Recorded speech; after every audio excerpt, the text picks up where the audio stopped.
Hey guys, Coach Castle here from Castle's Corner, and it occurred to me that I would need to make this video due to the tremendous amount of hate I'm about to be getting from a lot of butthurt personal trainers, egomaniacs, and uneducated individuals with closed minds.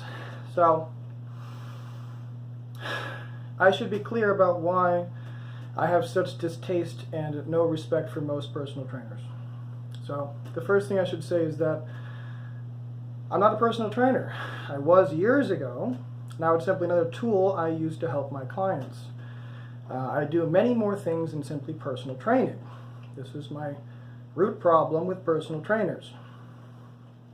Personal trainer literally only has two jobs, basically. Job number one is to help you lose fat, and job number two is to help you build muscle, and usually both at the same time. In order to accomplish these two jobs, you do need to have a thorough nutritional understanding about how food affects your body chemically and your hormones, and also have knowledge how to build muscle. So you need to understand anatomy and biomechanics and physics, because it's weight. So to be clear, you need to be proficient with these two things, and if you are not good with these two things, you do not have any business being a personal trainer, considering those are your only two jobs. Moving on to the fact that I have yet to meet a personal trainer who had comprehensive nutritional knowledge or a personal trainer who understood the biomechanics of exercise. I know they're out there, I just haven't met one, that's all I'm saying. With my experience, the vast majority of personal trainers are completely uneducated with physics, anatomy, even gravity, and have no idea some of the concepts I'm about to explain to you that will allow you to not only know more than your personal trainer, but also to identify if your personal trainer is a moron or not. And by the way, if they are a moron, fire them. Now, this video is not to sell myself to you. This video is not to promote myself, nor to sell any of my books, my flashcards, my services, nothing. Why? Because it's all free on my website. All of the information I would be educating you with, for the most part, is free on my website. The remainder of the information is going to be in these videos that I'm making for you, many of them. These podcasts are going to include all the information you need. Why? Because it's my goal in life to make sure you don't need a personal trainer or a coach or anyone else. It's my job and the responsibility I have undertaken to educate anyone with half a brain willing to listen about all the tools that you will need to make this happen. If you have a personal trainer who disagrees with any of the information I'm providing you, most of them will, you can simply tell them not to be a lazy fuck, watch this video, and anything I say in this video, they can Google it, and they will immediately see that they are wrong and I am correct. The bad news, they will probably still not change their mind, because that would mean compromising everything they have practiced for years and actually being forced to learn something new, and which we all know personal trainers are extremely closed-minded and very tribal, as are all gyms, bodybuilders, cliques, powerlifting, everything. They all have these little cliques. They're very tribal. Any resistance exercise you perform is all about the physical mechanics, the levers of your own body working against the external forces that are acting upon them from certain angles, which results in various outcomes of more or less efficiency. It is also about natural versus unnatural, okay? As well as the motion being selected. Some motions you have to avoid because psychological conflicts of interest, such as reciprocal intervention, bilateral deficit, active or passive insufficiency, and instability. Each and every resistance exercise has a unique biomechanical profile which affects its value as an exercise. The value is determined by 4 attributes of the exercise. 1, its efficiency, or the amount of effort required. 2, the weight used versus the amount of weight responsible for the muscle loading. Big difference. Its productivity ideal resistance curve. Again, something no one thinks about. How are you moving it? Which way through space is it being moved, efficiently or inefficiently? And 4, is it safe? Is it a safe, ideal movement with proper bone and joint alignments? As well as the avoidance of combining mechanical disadvantage in a maximally active lever or limb. So again, that's not really a 4th one, but you just don't want to do that. Determining an exercise value demonstrates that some of the exercises are clearly better than others in terms of efficiency, productivity, safety, and gains. All exercises have shown some degree of benefit, even the exercises that do not rate highly in these factors. So even if it's a bad exercise, it still has some productivity.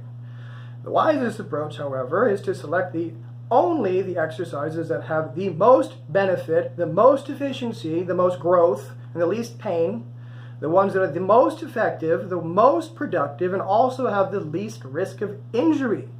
Performing only the high-value, high-efficient exercises allows you the greatest bang for your buck with the least amount of wasted effort and the least risk of injury.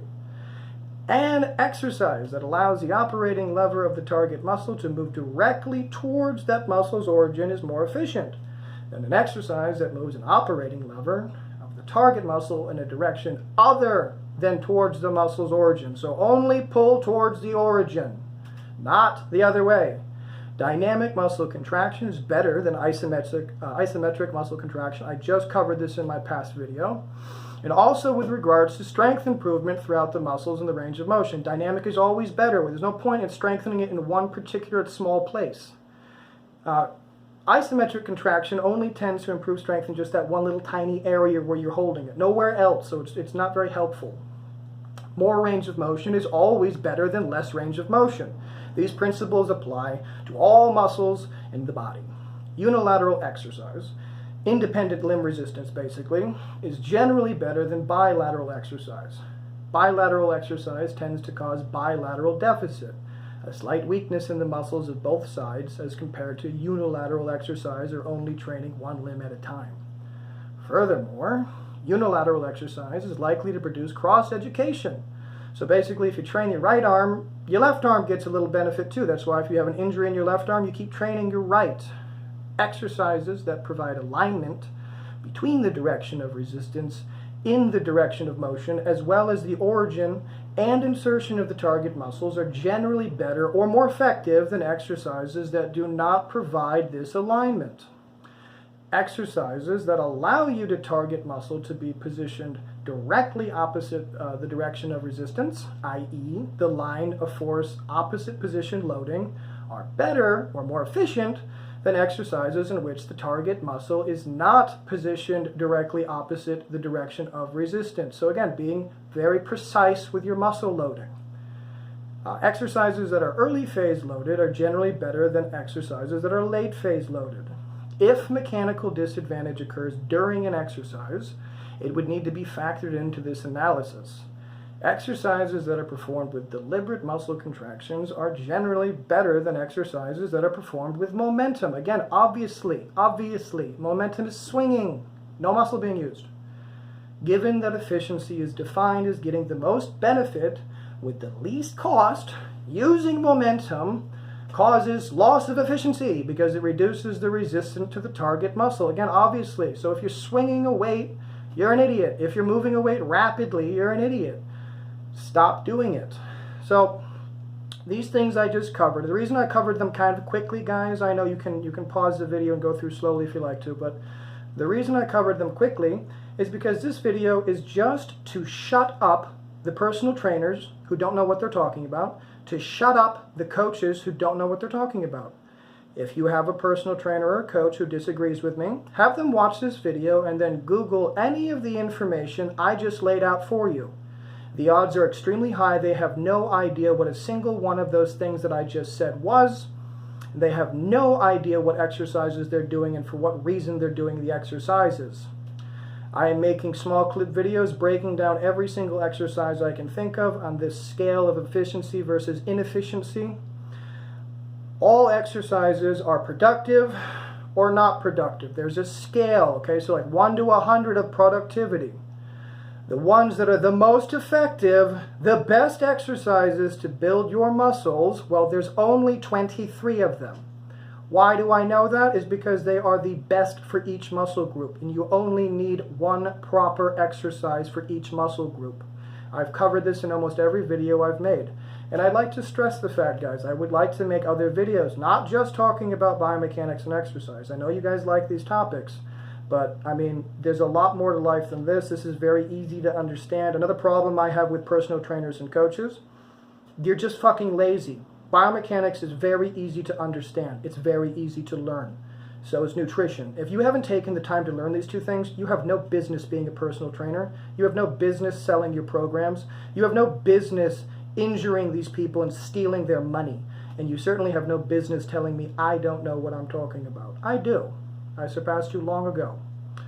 Now, everyone, this hopefully helps you. These concepts are going to slowly be broken down, easily explained, and demonstrated in a large variety of ways so you guys understand them concretely, and you never need one of these personal trainers or coaches again. All of these exercises, I'm in the process of finishing a set of flashcards, another free one, by the way. I'm in the process of finishing another free set of exercise flashcards. These will be the no money exercise. What does that mean? It means if you are in a third world country with grocery bags and sticks, you can still have the perfect workout as long as you follow these exercise cards and principles. If you're in a third world country and you have these flashcards, you have rocks, sticks, grocery bags, you will still have better training than if you hire one of these personal trainers who has no idea what they're doing. Any personal trainer who watched this video and didn't like what I have to say, I encourage you to Google it. I'm sure you're still not with me at this point in the video, but if you are, I encourage you to Google it. See that you're wrong, have the balls to admit that you're wrong, learn something which will actually benefit you and your clients. Reduce the risk of injury in your clients. Increase your clients' muscles and gains. More clients will come to you because you're doing a better job. Swallow your ego. That's all I have to say, guys. If you'd like any of the free information, www.castleandprogress.com. It's all under my article section, or you can just go sign up for my podcast, my Instagram. Everything, again, is being posted, guys. I'm not trying to sell anything. You guys all have a great day.